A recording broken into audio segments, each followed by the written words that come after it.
Before we start, if you guys enjoy spooky stories about rules, horror, or time travel for the time being, be sure to drop a subscribe if you enjoy this content.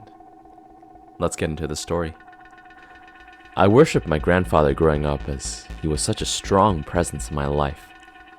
Even into his later years, he could remember conversations he had with people almost 20 years ago.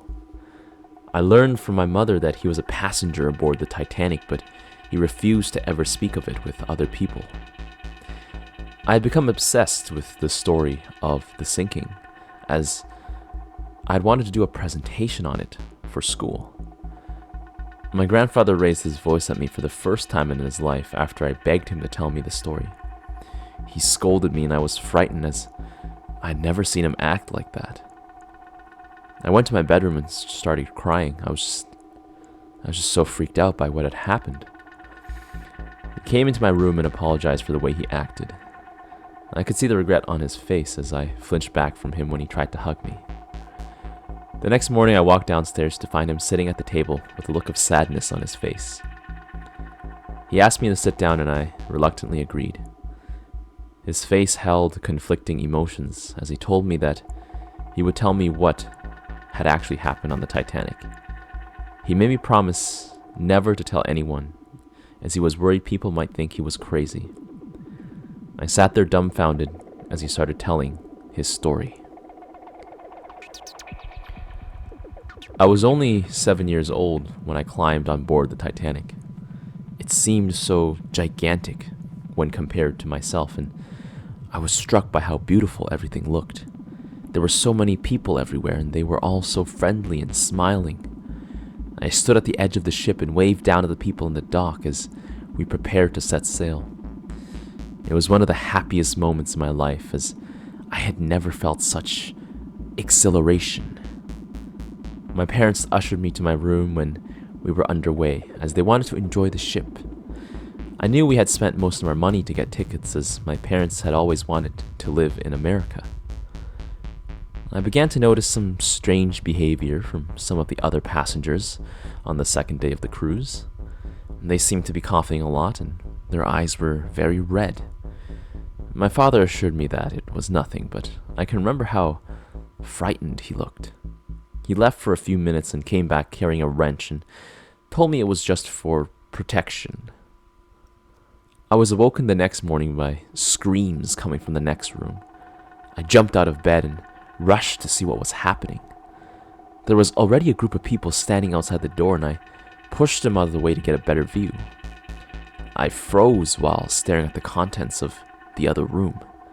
There was a man lying on the floor with his stomach ripped open while his two young children seemed to be feasting on his innards. I was shoved out of the way as two of the crew rushed in. They grabbed the children and struggled to hold them as the children were like rabid animals. They managed to subdue them by knocking them out cold. We were ushered back to our rooms so that they could clean up the mess. I wandered the ship for the day and I noticed that a lot of people seemed to be very sick. The crew seemed to be very on edge and were always looking around them. I was woken on the fourth day by screams and running from outside the cabin.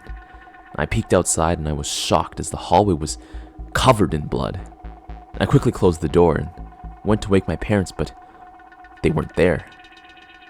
I didn't know what to do as I was afraid to leave the room, but I was also afraid to be by myself. I spent a couple of hours trying to decide what to do. My rumbling stomach finally convinced me that I needed to leave and find some food. Half of the day had already been spent and I had just sat there. I crept to the door and peeked out and was relieved to find the hall was empty. There were distant sounds of the engines rumbling and the occasional scream. I remembered that there was a kitchen down the hallway which would probably have something in it I could eat. It took an eternity for me to move down the corridor as I was trying to avoid stepping in blood or blood-soaked clothes. I reached the kitchen and almost puked while gazing at the corpses inside. They looked like someone had stabbed them hundreds of times. They appeared to be a mixture of crew members and passengers. I quickly grabbed any food that was close at hand and fled. I ate the food that I had acquired and I began to search around the ship. I kept coming across more corpses along each corridor.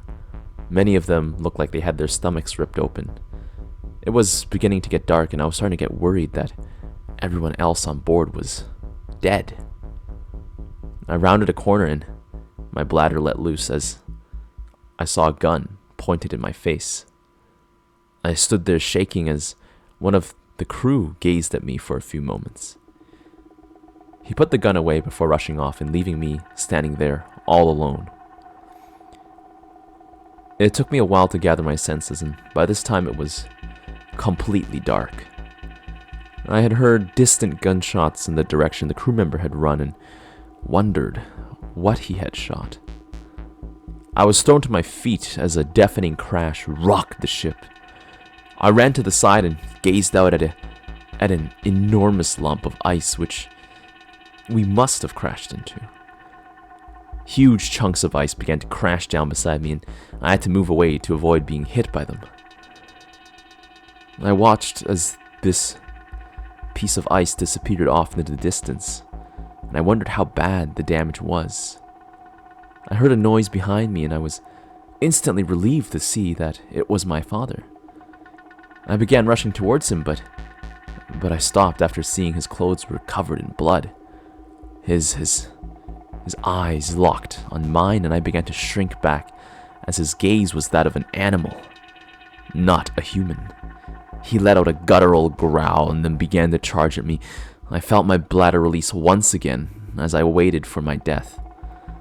My father suddenly went flying backwards and I turned around to discover the same crew member from earlier, still clutching the gun. He looked at me for a few moments and indicated for me to follow him. He was moving very quickly and I was barely able to keep up. He was peeking around every corner and we walked by dozens of corpses. We eventually reached an area with a large number of survivors. Some of them were attempting to lower the lifeboats, while the others were trying to fight off the other passengers who seemed to want to eat them. They managed to get the lifeboats down and slowly began to evacuate any survivors. The ship at this point was slowly starting to sink and it was desperate, trying to get as many people to safety as possible. Our lifeboat was moving away from the ship and I could see dozens of passengers rushing backwards and forwards, just attacking each other. The ship had begun to sink beneath the waves and most of the people were now at the back of the ship. I turned away as I didn't want to see any more of this. There were sniveling cries from the others on the boat as none of us could understand what had happened.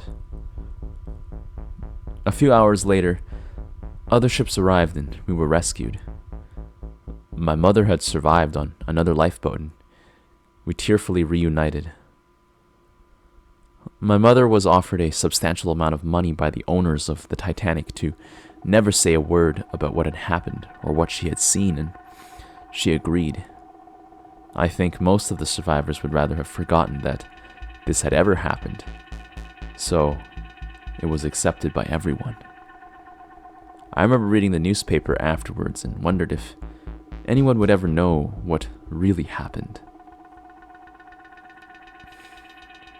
I gazed at my grandfather in shock as he finished this story, as I couldn't believe what I had just heard. He sat there with a tear rolling down his cheek and then swore me to secrecy. I went to bed that night with the intention of asking him more questions in the morning. My mother found his body the next morning. He had suffered a fatal heart attack during the night.